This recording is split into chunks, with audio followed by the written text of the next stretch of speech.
vous êtes enseignant-chercheur en informatique, affecté à la faculté des sciences et techniques de l'Université de Toulon. Et vous êtes également membre du laboratoire IMAT, Institut de mathématiques de Toulon. Et le titre de notre présentation est le suivant, de l'image au modèle. C'est bien ça? C'est bien ça. C'est à vous de jouer, le chrono est avancé par un signe de la main. Bonne présentation. L'informatique, vaste sujet. Ce soir, je ne vais vous parler que d'images numériques. En imagerie numérique, vous avez deux possibilités. Soit extraire de l'information depuis une image, soit à partir d'informations, créer une image qui va illustrer cette information. Notre travail, l'objectif de nos recherches, c'est d'offrir des indicateurs pertinents aux médecins dans le contexte de la circulation sanguine à partir d'images médicales. Comment est-ce que l'on s'y prend? Eh bien, on va reconstruire une géométrie en 3 dimensions et on va simuler l'écoulement d'un fluide dans cette géométrie à partir de simples images médicales. Au départ, on a commencé modestement avec des images en 2 dimensions, des angiographies.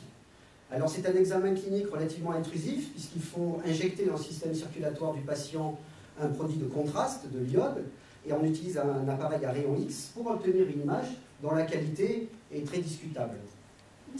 Donc on a opéré d'abord, de la même façon que vous, pour les passionnés de photos, on a utilisé les algorithmes de traitement de photos pour améliorer cette image. Dans quel but? Dans le but de détecter automatiquement les parois de l'artère, en l'occurrence ici une carotide, prise dans le plan vertical. Une fois que cette amélioration de l'image est faite et le contour identifié, on va construire une carte des distances. Alors qu'est-ce que l'on entend par là?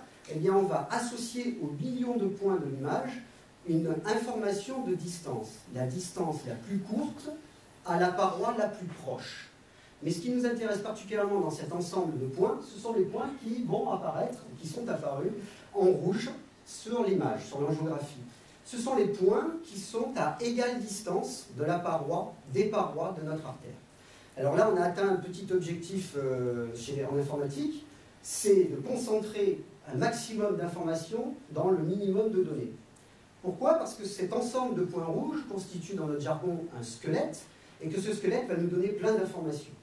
D'abord, il constitue l'axe autour duquel nous allons effectuer des rotations pour reconstruire notre réseau sanguin.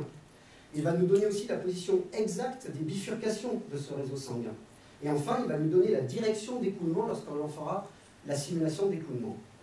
Alors, au sujet de cette simulation d'écoulement, on a utilisé un fluide dit newtonien. Bon, grossièrement, entre nous, vulgairement parlant, de l'eau. Pourquoi de l'eau? Parce que sa viscosité est constante. Elle ne varie pas en fonction des contraintes que le fluide subit. Et ça nous arrangeait bien, vu qu'on avait déjà des millions de calculs à faire pour vérifier que notre écoulement se faisait dans les bonnes conditions. A contrario, le sang est un fluide non newtonien. Sa viscosité varie, heureusement pour nous, en fonction du diamètre des vaisseaux. Sa fluidité augmente si le diamètre diminue. Bon, fort de ces résultats, on a décidé de passer à la dimension supérieure. On est donc passé en vrai 3D. Ce que vous voyez derrière moi, c'est produit par un scanner, un appareil très coûteux, et au lieu de ne disposer que d'une seule image, on dispose d'une centaine d'images, qui correspondent à des découpes en tranches du patient. On a utilisé exactement les mêmes outils que dans la première partie. C'était ça l'avantage de notre approche, mais c'est présenté 2 difficultés supplémentaires. La première, c'est d'identifier d'une coupe à l'autre la position des contours de nos vaisseaux sanguins. Et la seconde difficulté, ça a été d'identifier la position des bifurcations de notre réseau sanguin. En effet, ces bifurcations peuvent apparaître entre 2 coupes. On a suivi un modèle, on a pensé que Dame Nature faisait bien son travail et souhaitait réduire au maximum ce que l'on appelle le coût de transport. C'est-à-dire l'énergie nécessaire pour transporter une masse, une certaine masse, sur une certaine distance. Ce type de problématique, vous la pouvez la rencontrer dans la vie courante. Lorsque vous êtes devant un rayonnage de votre bibliothèque, si vous avez un espace sur votre droite et que vous souhaitez ranger tous vos livres à droite, vous avez 2 stratégies. La première, c'est de prendre chaque livre et de les déplacer d'une petite distance sur la droite, de façon à réaligner vos livres. La deuxième stratégie, c'est de prendre un ensemble de livres à votre gauche et de leur faire parcourir toute la distance en une seule fois pour combler l'espace sur votre droite. Dans quel cas vous avez utilisé le moins d'énergie, ça reste à calculer. À l'heure actuelle, on met en place un serveur de fichiers qui va nous permettre de récupérer de façon automatique et anonyme des centaines d'examens cliniques effectués à l'hôpital de Toulon. Et c'est pourquoi je profite de l'occasion qui m'est donnée ce soir pour vous inviter à consulter systématiquement à l'hôpital de Toulon pour faire vos examens radiologiques. Je vous remercie.